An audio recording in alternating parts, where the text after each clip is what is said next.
Love and the trick-stitching child. Sappho. Everlasting love, rich in heaven's chair, trick-stitching child. Don't beat my heart down with too much worry. Maiden, I pray, come to my pied-à-terre if ever so many times over I cried out for you so far away. You heard, you believed, you left that golden palace. Okay, welcome to everyone to Sappho in Trouble, a roundtable. Thank you for joining us. By far the most exciting time I've had writing a poem was when I tried to translate Sappho's "To Me That Man Is a God," not knowing a single word of Greek. It was such an enthralling experience that I had to pull my car over to work on it again. I submitted it to Literary Imagination, a publication of Oxford University Press, not knowing that Marilyn Hacker was the poetry editor at the time, and she accepted it. Many years later, I was thrilled to read Samantha Pious' poem, Sappho is Dead, a scholarly takedown of an obnoxious professor. Sorry, professor, Sappho is part of the lesbian canon and you can't erase her. Meanwhile, I became the founding editor of Lavender Review and the co-founder of Headmistress Press, both dedicated to publishing lesbian poets. Today's roundtable includes poems I've published in Lavender Review by Ellen Miller-Mack, Emily Hay, Samantha Pious, Cassie Premo Steele, and Sophie Collins, and books I've published through Headmistress Press by Samantha Pious, Suzanne Stroh, and Ellen Miller-Mack. I'm very happy to welcome my Sapphic sisters to our roundtable today. Sophie Collins lives in Australia. It's 3 a.m. there, so I'm going to read the first few lines of her poem, After Sappho. Late at night, we gather to read the ancients. Past the glass are scenes of a world on fire, forests falling, hospitals overflowing. Here, we escape it. One by one, we whisper the songs of Sappho. Next, I'll read my version of Sappho's "To Me That Man Is a God." Who leaves me rootless? You. All rich now? Man at your cozy table, tete-a-tete, now gets every murmur, whisper, laugh, and sigh that dreamily leaves your lips? How sweetly your echo slays my hard-ridden heart, that beating harder, horsewhipped, stifles my voice. Now wordless, bee-stung, broke, deserted, I look at you and totally lose it. Fire snakes and slithers, now blisters, blazing skin, now eyes lose eyesight, now eardrums beat drums, sweating rain now race in a thunder, tremble, whirlwind, tornado. Green as grass I'm taken, a prisoner chained in ravaged daisies. Where is my mind, my flower, petal plucked and rootless? Be brave now, Mary, dirt poor but healthy.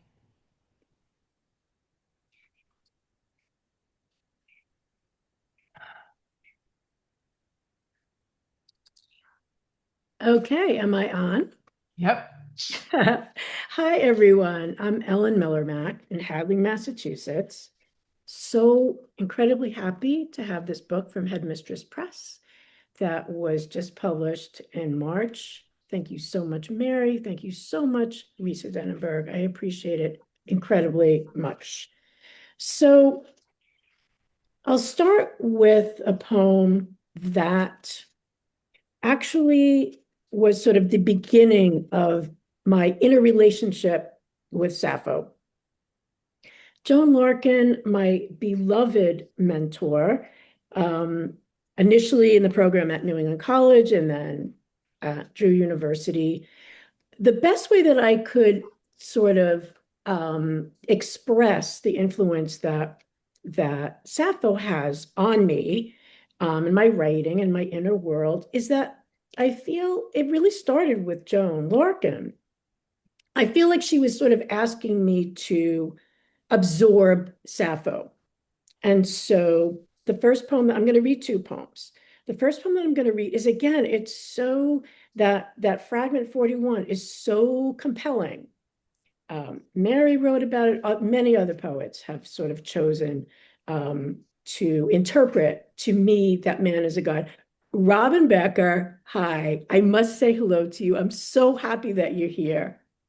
And I have to thank you for reading this book so closely and giving me just so many helpful comments and really wonderful comments. I really must say that. Thank you so much, Robin. So this poem I actually wrote while I was working with Joan Larkin, she as my mentor. And it's called The Last Chocolate Croissant. Again, it's after fragment 41. The one at the French bakery with the last chocolate croissant. Now he shares a booth with you, my love, at the Blue Bonnet Diner. God, must I see this? Glued by sweat to the plastic stool at the counter. His left hand, strokes his bicep as if he already knows what arouses you. He drinks you, your music, your story. I clutch a glass of iced tea against my trembling mouth. The waitress swivels from the grill, asks what I want, to die. Was it only this morning, your head on my pillow, hair frizzed from the summer heat? Your nails graze my arm. Wake up, baby, wake up. And the other poem I'm going to read, thank you, Sam. There are other poems that in this collection that are very much inspired by Sappho, answering Sappho. There are times when, there's a line, of course, we have these fragments. There's a line that it's not exactly a prompt, it's an invitation. It's sort of like my inner Sappho is saying, write this. And there are times when I interpret a poem, and there are times when I just sort of go. That's not easy for me to do. I kind of need her. I need her in here and in here. So this is a poem that there's an epigraph from Sappho, and this is where I went. The poem is called Love, Oh Love. And the epigraph is, I too quarreled with Aphrodite, to whom I pray you will come soon. You, Aphrodite, tossing candy to the crowd, longing clings to you, a silky skirt that rises with a breeze. You have reduced me to a thing that wants, not knowing what I know, not seeing what I see, and I gorge on anything that looks like love. Bones, shreds of foil, plastic wrappers, all stuck in my throat. And yet you tell me to sing. I could be outside with the blooming lilacs. I could be free, but I can't bear to be away from your scent. It clouds every room, every living cell. Love, oh careless love. I could use a sonnet right now, an unmade bed. I write to O. Our whisperings are a dream quilt of hummingbirds. And there goes the other shoe. You say, the damaged heart will sprout new vessels. Just ask. I am a fool, Aphrodite. Release me. But please bring O back one more time, without the knives and ultraviolet powers, from her place by the salty sea, through the dry roots of that sad tree of us, half eaten by her sweet goats.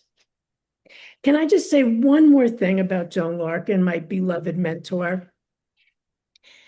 Joan has been truly with us as a lesbian poet, a feminist poet, and just an amazing, beautiful poet for so many years. I just want to mention that her first lesbian anthology was published in 1975.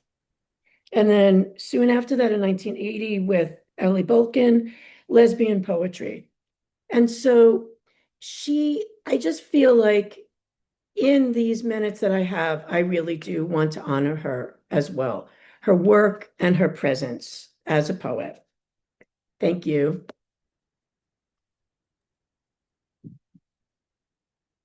Well, I'm not sure I can cap that. I'm Emily Hay. I'm from London, so the other side of the Atlantic. It's a sunny early evening here, and I hope not to be interrupted by police sirens.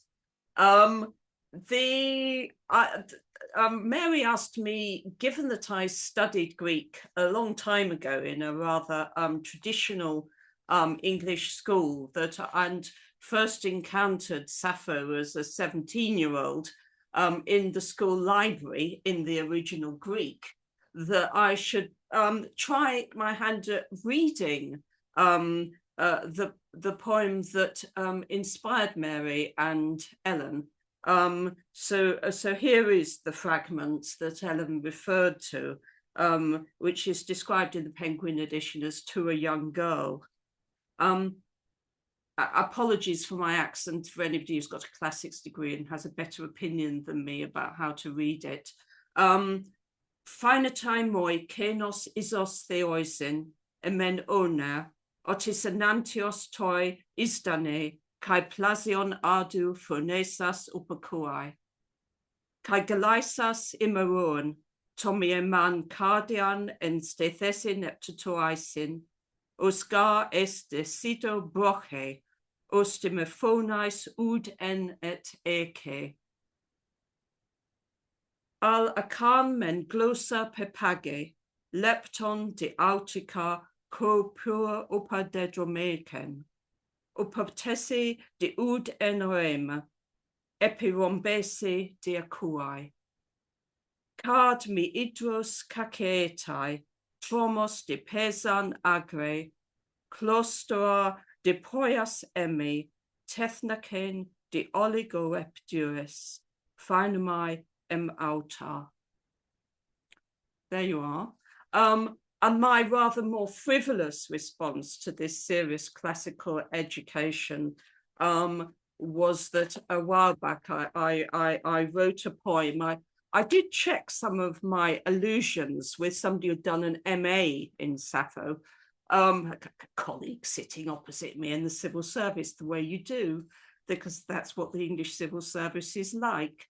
Anyway, here it is. Sappho in trouble. Sappho, in a passion, calls up Aphrodite, gets the answer phone but claims emergency. She spent the hours of darkness flailing in her duvet. My sweet, my ally, do pop in for coffee. Our rapid reaction goddess rushes in nightie, coat, eau de toilette and black stiletto boots. She looks too pretty, really, for the part of schemer, parks her chariot outside on the meter. Since Sappho calls, I come down from the clouds. The pet birds flew me here, my dear, she says. All sweeties, sparrows, promiscuous, of course, so fast and frivolous, but such delightful feathers. Crushers, flings, and grand passion we do. If she runs away, then soon may she pursue. Assert your dignity and punish hers, waltzing, tease, and let her plead for every kiss. But later, really, this one is so young again. Too much, dear. Perhaps it's time to settle down. I know the dancing mistress calls the tune, but immortal to mortal speaks the truth. Got more than she bargained for from Aphrodite, I think. Anyway, that's me.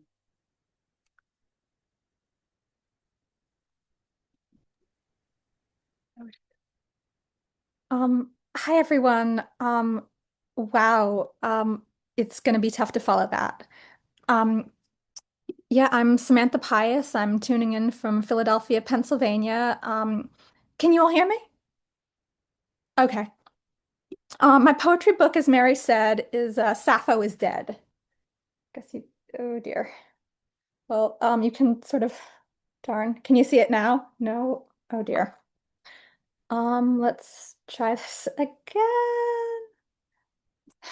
Okay, well, Sappho is dead. You can find it on Headmistress Press. And long live Sappho, obviously.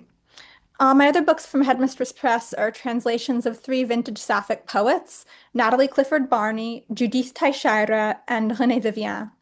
And Judith Teixeira has just been shortlisted for a Lambda Literary Award and for a Golden Crown Literary Award.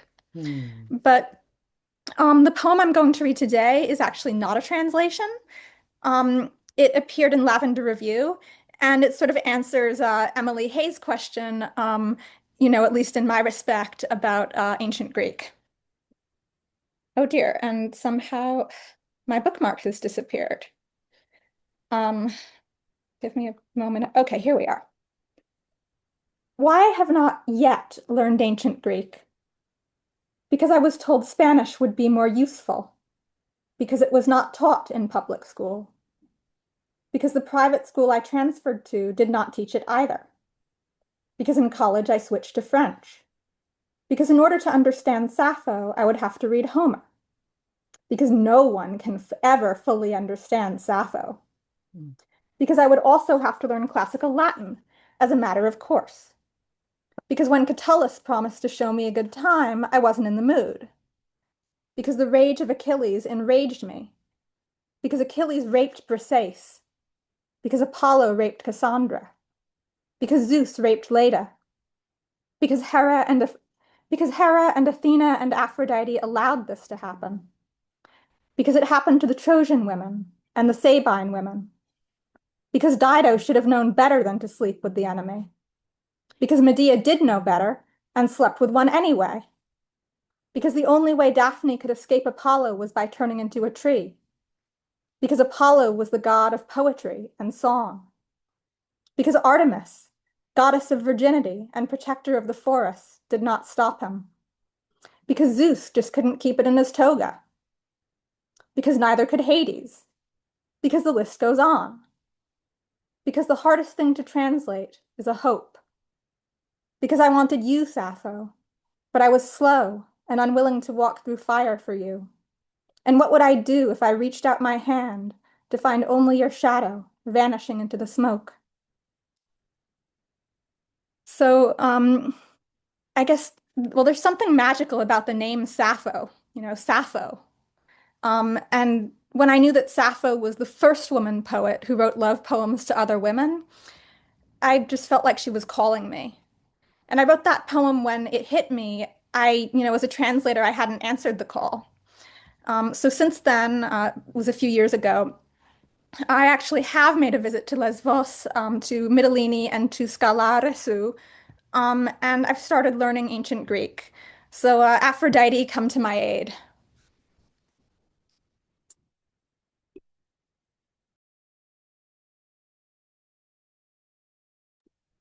Hi, everyone.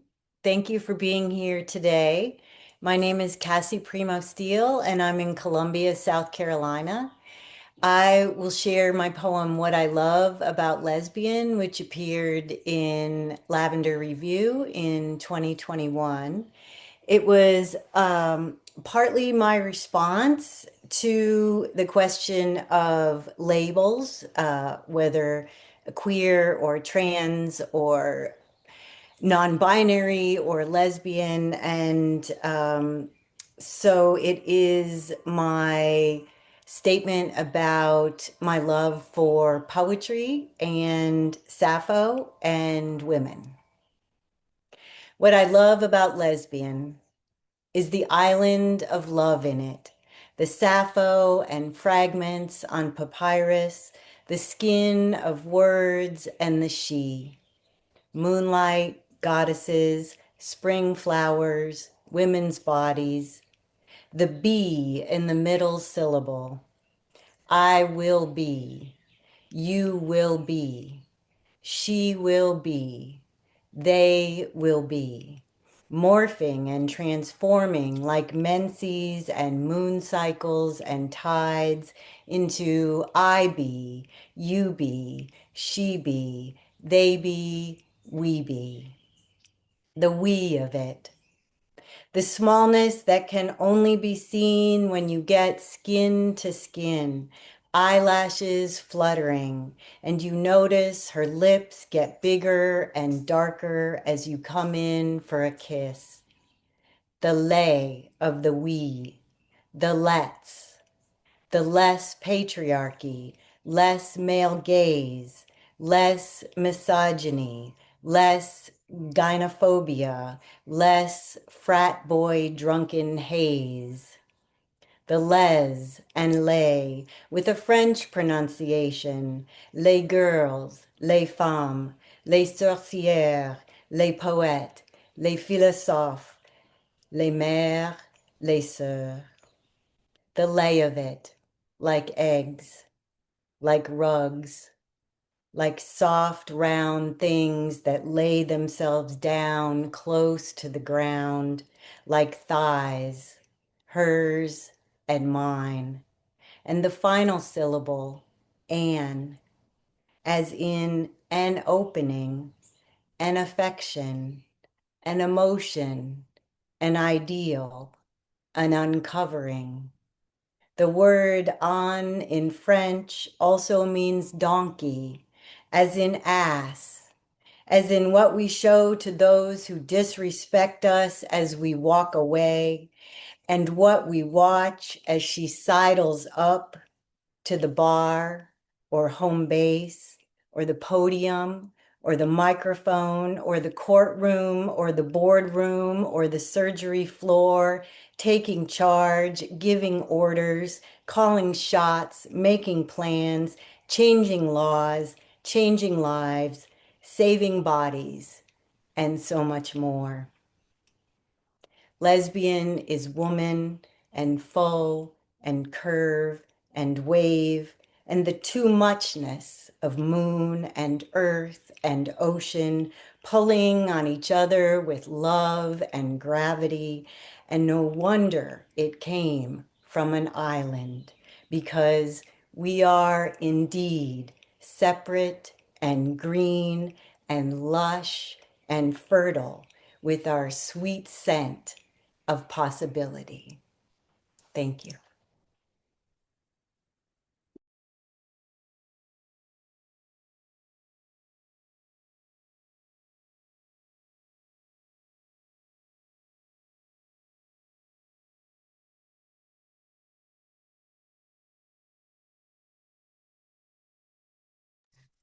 Great. I thought Mary was going to unmute me. My goodness, everybody. I mean, these pieces are so fantastic. It makes you forget what you're going to say. Laughing, feeling my heart race, just fantastic pieces. And it's so great to be here among all of you. And thank you, Mary, for making this time for all of us.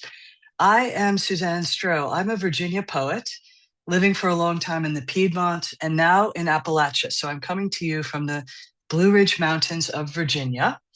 And I'm coming here today to read to you something from a book-length prose poem by the pioneering, sort of trailblazing lesbian writer, Natalie Clifford Barney. This is her only book-length prose poem, and it was published by Headmistress Press in December. And the work itself is specifically in dialogue with Sappho. It's, by the way, I might mention, you can see on the cover here this marvelous reproduction of a painting by the lesbian modernist painter Gluck, who was a friend of Natalie Barney's, and of course, famously painted by Romaine Brooks. This is the first time this image has been granted permission to appear on the cover of a book. So if you buy the book, you also get to look at this beautiful painting every day. So this book, it somehow manages to be lyrical and epic at the same time, which is quite a feat. And it contains 3 short stories in this sort of decadent style of Oscar Wilde, with a lot of sort of symbolism thrown in and maybe even some pre-Raphaelite stuff. But it also contains 47 lyric sequences, which then become fragments, if you will, for the work as a whole. So today I'm going to read to you one of those fragments. And in order to remember which ones they are, you could go and buy this postcard on Etsy at my shop, Odeonia. And on the back, it has a concordance with the beginning of each line in this book. And it tells you what page number to find it in the Headmistress edition. So this is fragment 38, Let Us Make Our Way Towards the Island, written in 1904. And of course, the island is the island of Lesbos, the birthplace of Sappho, where Natalie Barney was planning to sweep her lover away if this book was successful and she could win back her love. She was writing specifically to the poet Pauline Tarn, who wrote as René Vivien. Let us make our way towards the island where the nights are warm and languorous, and where the islands are auspicious for lovers like us. For islands are little worlds unto themselves, surrounded by mirrors, mirrors that have forever reflected things back. Beneath a grid of stars, their double image is reflected backwards and joined in the shiver of luminous waters. Ah, your skin underwater beneath my skin searching again for everything that blazes alike. Swans glide toward us, wary of white rivals, and soon our bodies can no longer be distinguished under the duvet of their wings. Your arms extend from the water, frail as a swan's neck. I struggle in vain against your arms, binding me tighter than the reeds. Speak not a word.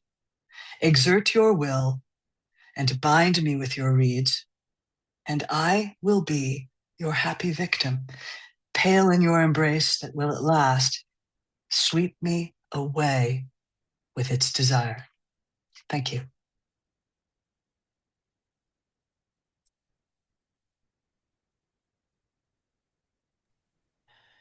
Wow. Everybody can unmute themselves now, and we're going to discuss things. You can ask any questions. If you have a Sappho poem, you can read it. Any of the readers who read today, because we've only been here for half an hour. I mean, we can read more poems, or we can just talk about Sappho. Suzanne. I have a quick question. I know Sophie is sleeping at 3 a.m. in Australia, and you said that she's going to join us by video. If there's any technical problem, should I try my hand at reading her poem just so we know we've got it on the record? Because it's so beautiful. Yes, May definitely. I? Yes. Okay. Yes, please. This is Sophie Collins, whom I've never met, but I'm so honored to read her poem After Sappho. It's fantastic. Late at night, we gather to read the ancients. Past the glass are scenes of a world on fire, forests falling, hospitals overflowing. Here we escape it. One by one, we whisper the songs of Sappho, weave words a tapestry formed from fragments passed from mouth to mask-hidden mouth, tradition newly translated. One of us can summon the Greek from symbols. One of us can sing the bewitching rhythm. He could be the chicken man by the river, stripped of his music. Poets, Kingsbane argues, are poor musicians. Shakespeare and his colleagues would beg to differ. I'm not sure, but surely outliving Jesus must count for something. Thunder's daughter asks me if I write poems, asks as though the answer is safe for giving, listens like she cares for the conversation. Here's what I tell her. I write best alone in a blazing shower. All my words are echoes of those who've raised me, bloodline blessings, hand-me-down wisdom, lessons for and in living. After this, I'm flying the flag of poet. Name myself and honor the teacher's wishes. Wolf and William, Emily, Amy, David, words will outlive us.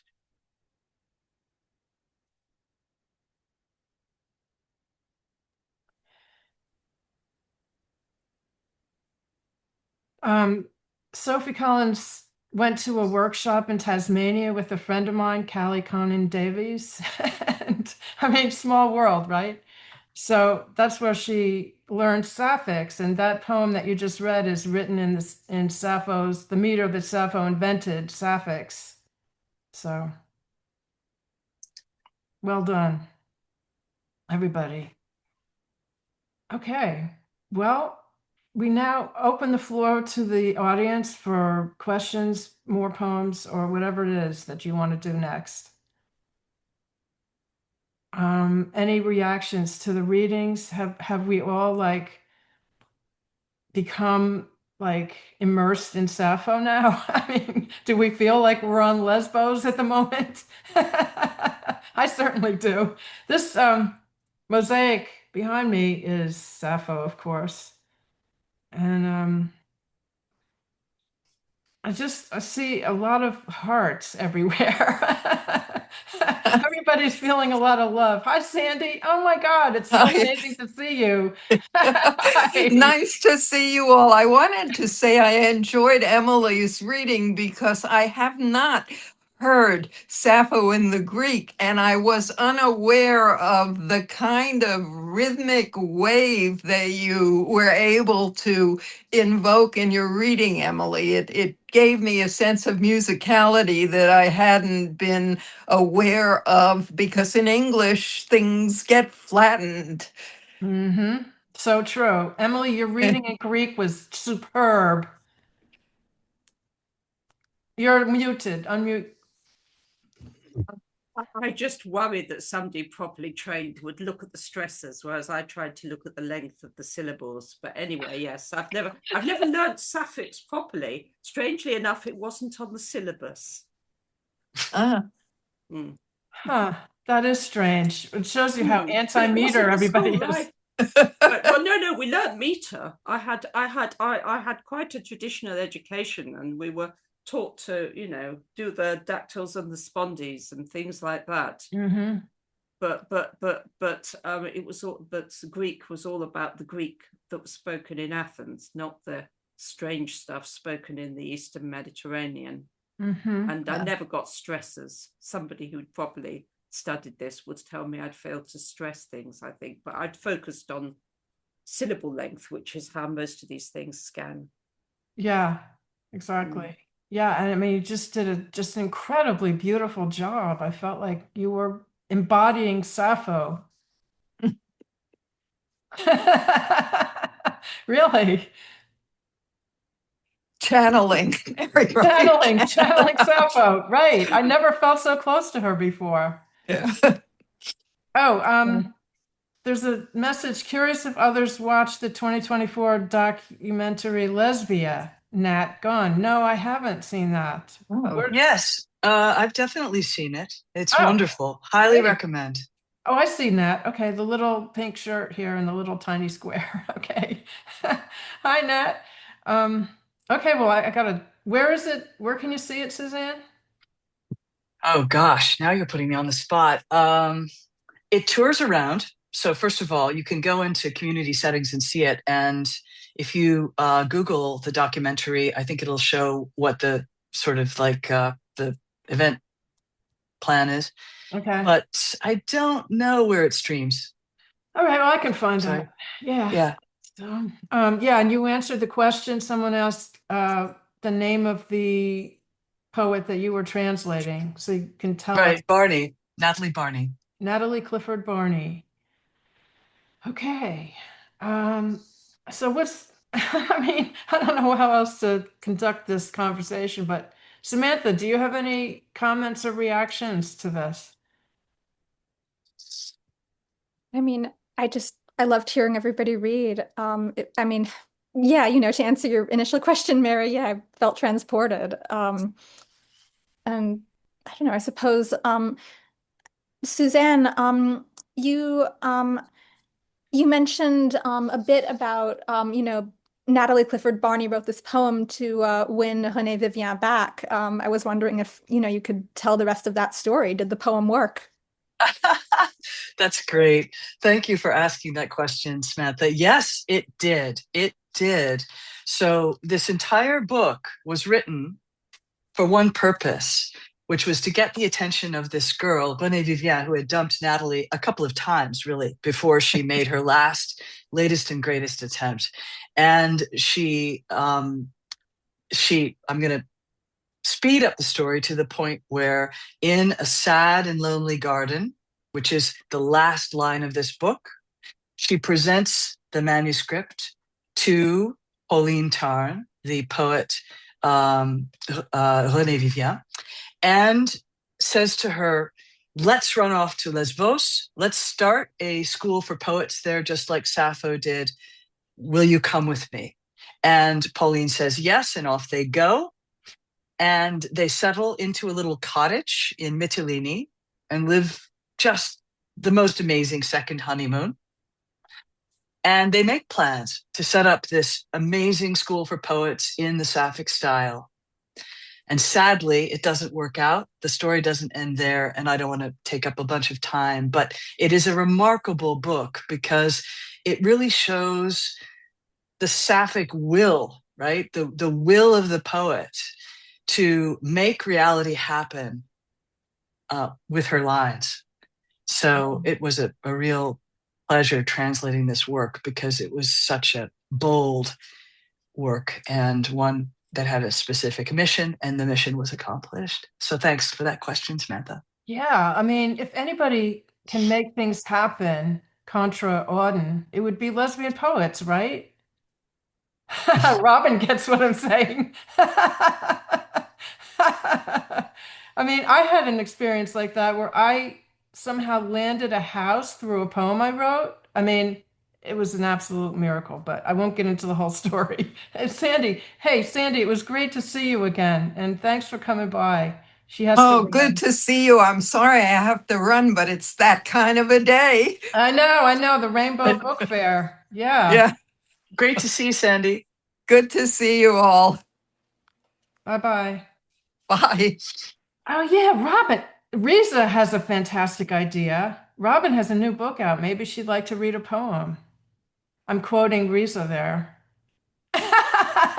What a face. This isn't my event. I know, but we finished all our speakers in half an hour. We were planning on making it an hour. So if you feel like it would be great. I'd be happy to, but I'd also be happy to hear everybody read one more poem, and then I would read a poem. How's that? All right. But it's going to take me a minute to dig out another poem. So anyone have one ready, handy? Hey, I mean, people who have their books or have Suzanne? their, yeah.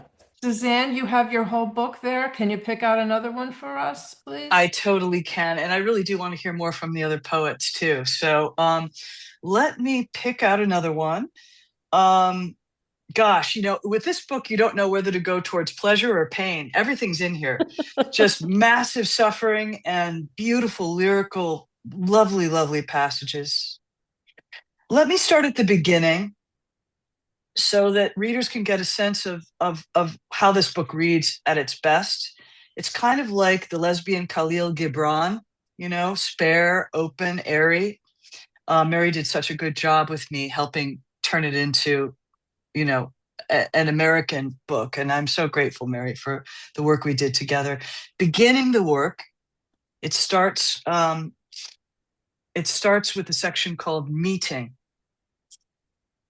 She came towards me, and seeing her smile, I felt it was morning. I tasted the flavor of sunshine, the flavor of fruit hanging ripe in the shadows. She came to me, and looking in her eyes, I suffered through the night, suffered the mystery of the night shadows. She came close to me, and in hearing her voice, I followed her. Beautiful. Okay, I found one. If you can bear with me, it's in Sapphics as well. And it's now part of a very long 5-part poem called Eros. Anyhow, it's so it doesn't have a title because it's just part of a long poem. So here it is. Yes, she says, then no. While the weather shifts from rain to sun to rain, and the clouds, confused by hot and cold, float up and then down. I don't know when she's deciding. Stars surround the moon in the sky tonight, so signs are good, she says.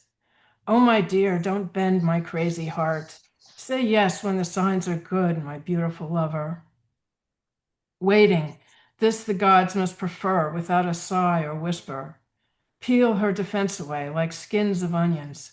Wait and be stronger, waiting, tearless and godly. Eros burns me, lit by a dream of talking tender, lesbian at the same delicious pace. We two, undone, in my mind, I begin to touch her and hold her.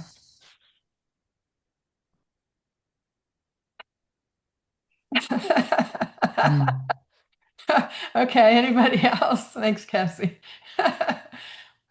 I could go next. This is called The Tautology of Body. The illness and isness, the pain and the pleasure, the birth and the death, the growth and the loss, the sick and the healed, how one cannot exist without the other. Mind and bone, brain and feeling, memory and forgetting, skin and blood, heart and soul, the paradox of it. Space and limitation, story and emotion, synapse and desire, wound and scar, planet and star, how gender fits into everything. Sex and procreation, seduction and devotion, genitals and want, Arrigare and Kant, master and slave, the work of it.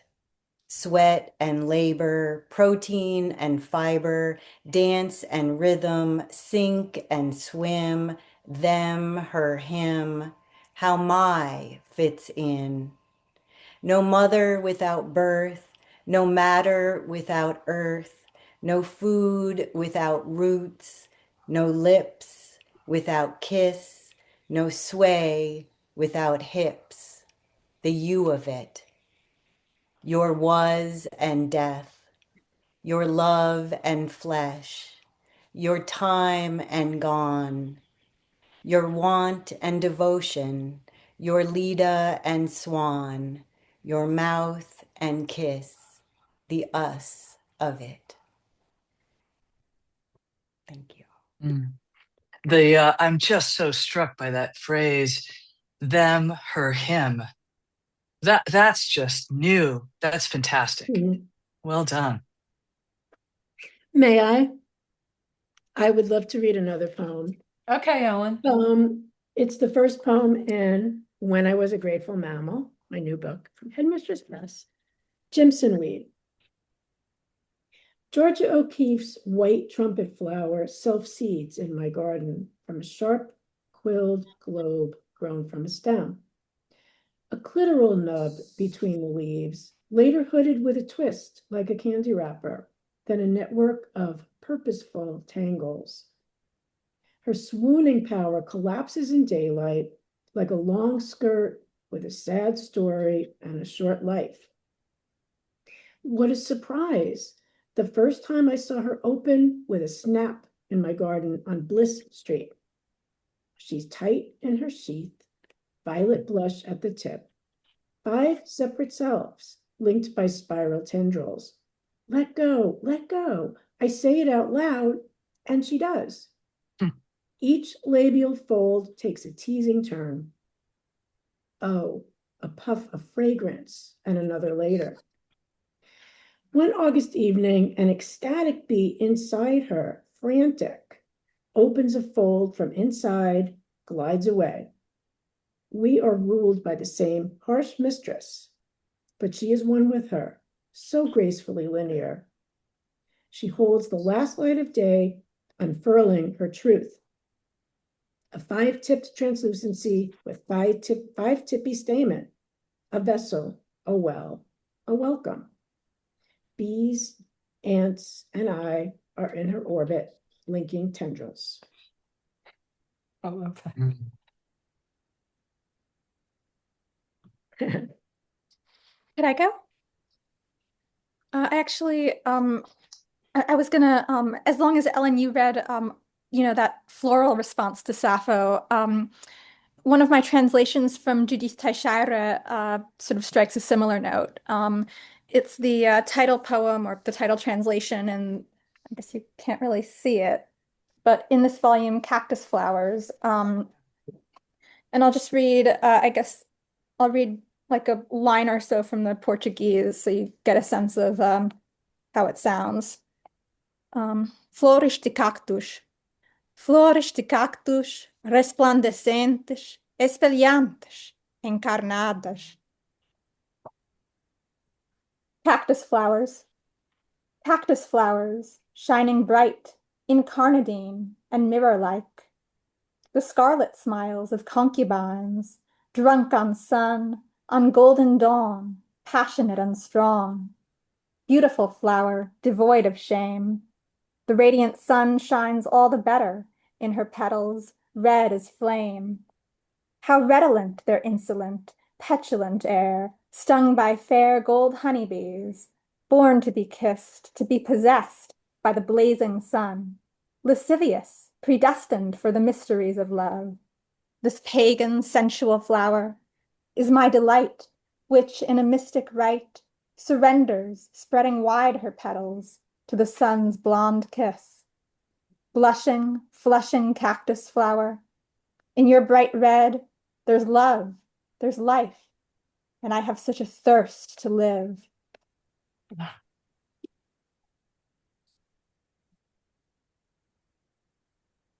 Okay, Robin.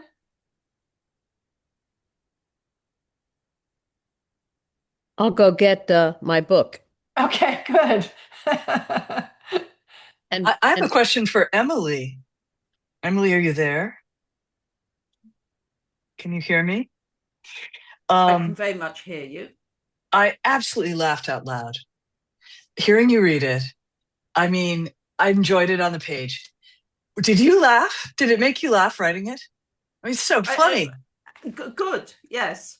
I think I'd read a few too many lesbian novels and felt that I'd been in an age difference relationship, and I felt, we should twist it a bit more. Yeah. I mean, actually, I know of what you speak, but that wasn't why I was laughing. I just thought that is it a very polished poem? Did you rework it a lot, or was it? Did it come all at once? Well, I think I originally wrote it in 2003, and I've had a few looks at it since. And then Mary and I were having a conversation through our email troubles, and I managed to submit it to you, didn't I, Mary? And on the principle that nobody would appreciate this poem because nobody had read enough Sappho and didn't get the jokes, but Mary got the jokes. So Oh yeah, I did. Partly because I was laughing so hard at Ellen's poem, where she's responding to the waitress and she says, "I want to die." Or what is it, Ellen, exactly? Yeah, to die. To die. That's right. To die. I mean, to me, that's like the ultimate comic note in a poem that I've just about ever read. It was just fantastic. So I love it, and I feel like it's one of the great lines in the book. Really, I mean, there's a lot of good ones, but that's just a really good one. Yeah, absolutely. And Samantha, I was just going to say, gosh, what a pleasure hearing you read Portuguese. That is new and Thank you. Really nifty. I enjoy how the Portuguese is opposite the translation. And you've done a couple of translations now with Headmistress Press. I think you've done 3. Yeah. So I'm trying to think of the best question, but of the 3 volumes you've done, Vivian, Teixeira, and Barney, which was the most challenging? Oh, geez. I mean, it had to be the Portuguese. No, I'm not sure that's Oh my gosh. I mean, they all pose different challenges and different pleasures. I mean, René Vivien was obviously the first one that I'd ever done, the first time I'd ever really translated poetry. So I think that was challenging because I was sort of learning the ropes. But then the other two, I will say, not having had as much formal training in Portuguese. I mean, most of my formal training has been in French. I, at first I was a bit nervous about, even approaching Portuguese. So I suppose the confidence thing was a bit of a challenge. And then with Barney, um, I mean, I think that, oh my goodness, the challenge with Barney was that I was familiar with René Vivien's poetry, and so the challenge was not letting René Vivien come between me and Barney, sort of appreciating Barney on her own terms. And once I really started getting to know Barney as a poet and as a person, and partly thanks to your recommendations, Suzanne, of all these resources. Yeah, like once I really started appreciating Barney for herself, I think it really freed me up as her translator, but also as a translator and a poet. So I hope that answers your question. Bit of a long way round. Robin, if you're gonna read soon, I have a request. Okay. I don't know how you feel about that, but I would love to hear UPS on page 22, if that is a poem that you feel like reading. That was the poem I was about to read. Oh, Wow. wow. Cosmic. Perfect. Cosmic. UPS. Because it's too late for a long marriage, I'm considering a short one to the UPS driver in brown shorts with a pencil parked behind her ear. I know she likes me by the way she takes a granola bar from my hand, shouting, "Hey, thanks," as she runs to the brown box of her truck.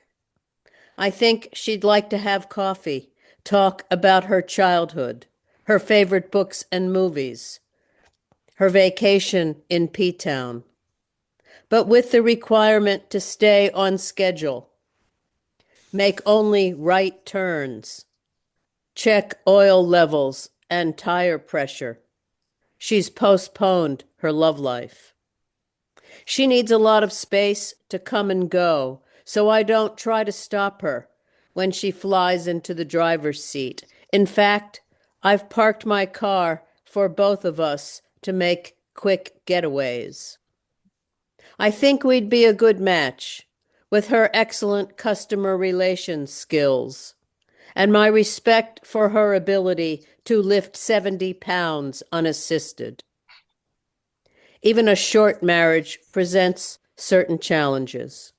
My friend Harry says, a good marriage means one person is sleeping in a room that's too hot while the other sleeps in a room that's too cold. Blind spots may plague her, but she decorates our traveling bedroom with string lights. Her center of gravity safely over her feet when she leaps from a crate. For this late life adventure, I'll wear my best flannel pajamas, while my young lover, naked, tosses blankets from her humming engine. Robin, I'm a delivery driver. Just give me your address. I'll be there. I mean, you got it right. Holy moly. I'm sure we've all had that experience of the UPS driver leaping from a truck in front of our homes. Every day, 10 hours a day. But It just don't make them like that in London. No. No. No. Can I read another one? This one's Love and the Trick Stitching Child. It's translated by Brian Carr, and I think it's a Sappho poem, and I think everyone will recognize which one it's after. Love and the Trick Stitching Child.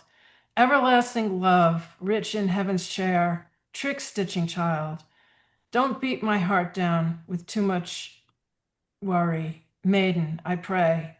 Come to my pied-à-terre, if ever so many times over I cried out for you so far away. You heard, you believed, you left that golden palace. You came, chauffeured. Sparrows, beautiful swift sparrows, flapped you down to me on quick trembling wings over black earth. Straight through, no wandering. They were here in a flash. You, like a sacrament, you smiled, your face ageless. You asked why again I suffered, why again I called, what my crazy heart really wants this time. Who again convince? What quick friendship do you want? Who hurts you this time? Does she run? Then she'll chase. Didn't like the gifts? Then she'll give them.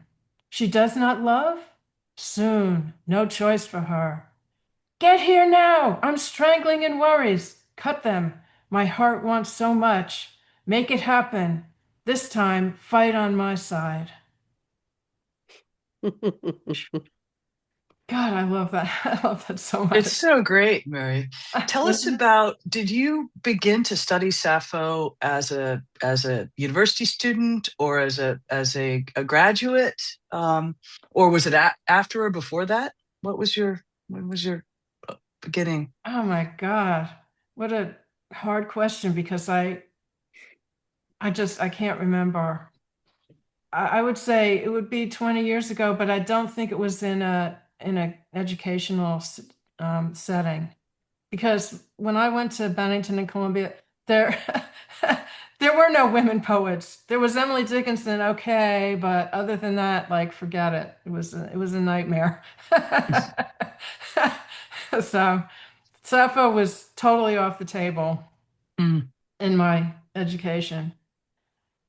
So, I mean, like, we got 3 minutes left. If someone, Sandy, it was nice of you to finally show up. 3 minutes to go. That's okay. It will be recorded. I hope everyone's okay with that.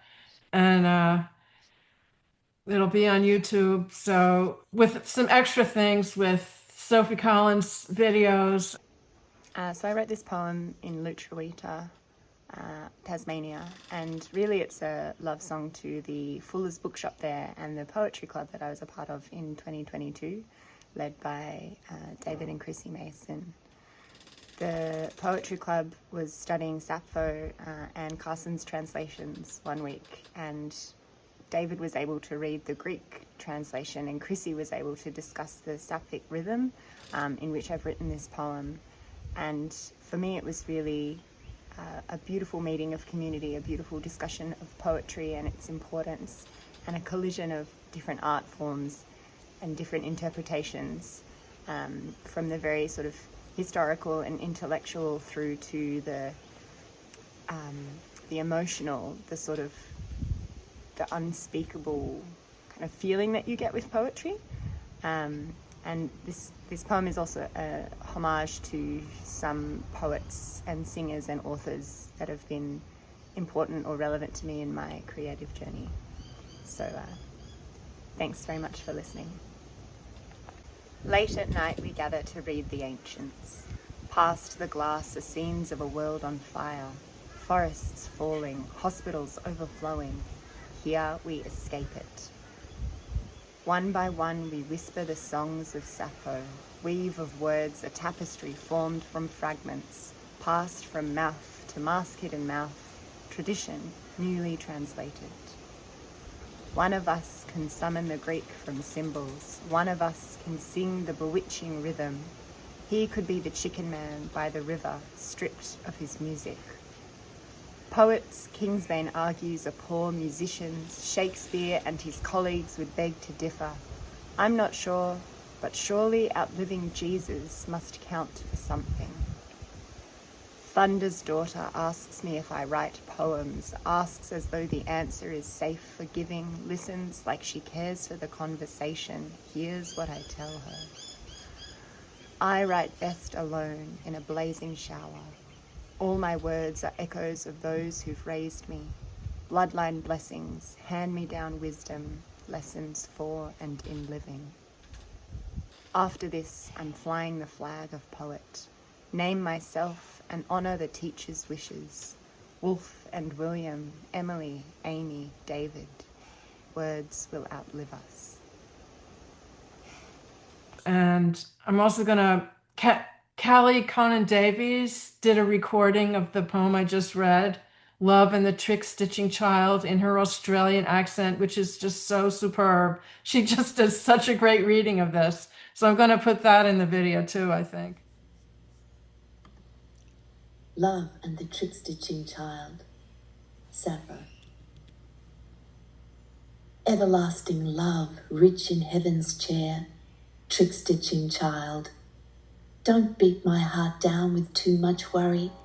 Maiden, I pray, come to my pied-à-terre if ever so many times over I cried out for you so far away. You heard, you believed, you left that golden palace. You came, chauffeured, sparrows, beautiful, swift sparrows, flapped you down to me on quick trembling wings over black earth.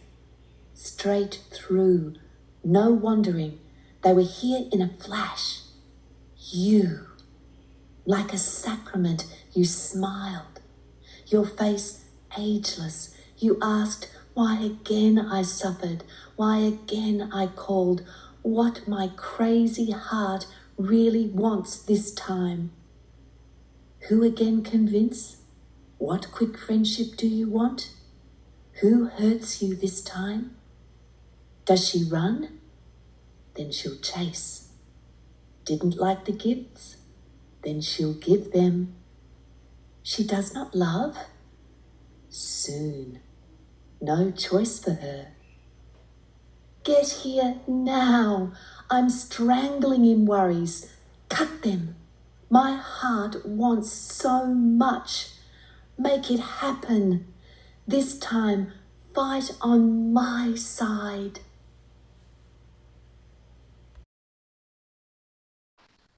Emily, it was wonderful that you joined us from across the pond. Thank you very much.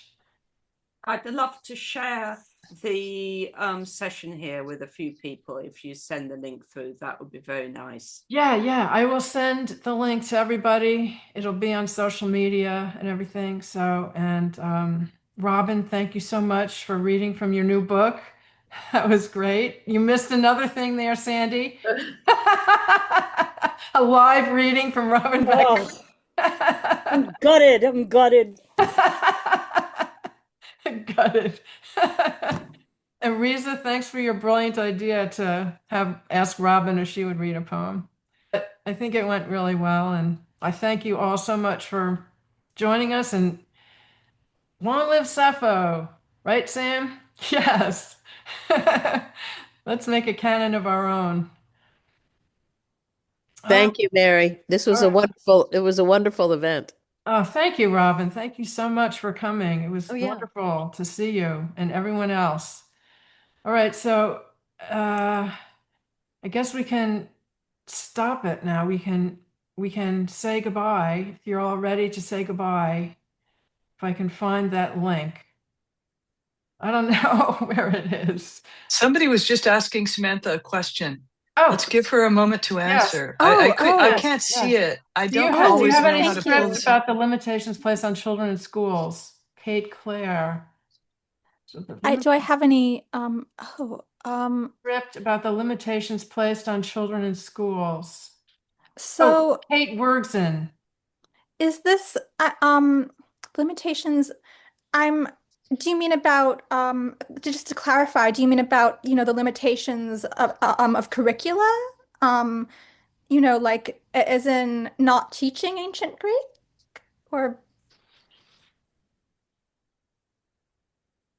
While you're thinking about that, I might just comment. I always believed in, as a school child, in reading things that were totally unsuitable for somebody my age, and I am very pleased that they were accessible in both the school library and the public library.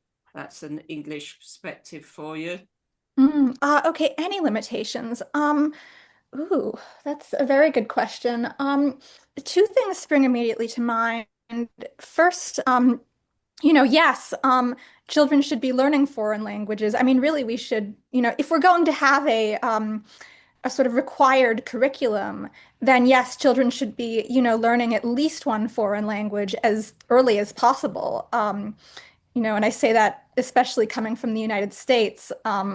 I mean, our foreign language curriculum in public schools is just it's an international scandal, the way we fail to do it. In terms of, and the other thing that comes to mind really is the limitations placed specifically on LGBT students. I mean, when you think about what this administration is doing, especially to trans students, and I heard the other day, about the news from Smith College, which, is college students, I suppose, are technically young adults. But I mean, it's horrifying, hearing that, and it must be horrifying to live through, basically the administration is investigating, Smith College for admitting trans students. It's absolutely awful. And, I'm also from a Seven Sisters school, Bryn Mawr. And so, not to end on a somber note, but, I guess my thought is, it's a horrible limitation. Let's not. Could I just say, that I really do believe that Smith College will persevere. They have been ready for this. They've been expecting this, and they will do what they absolutely need to continue to do morally, ethically, in every possible way. Smith College will get through this. Yes, absolutely. Thank you, Ellen. I mean, yeah.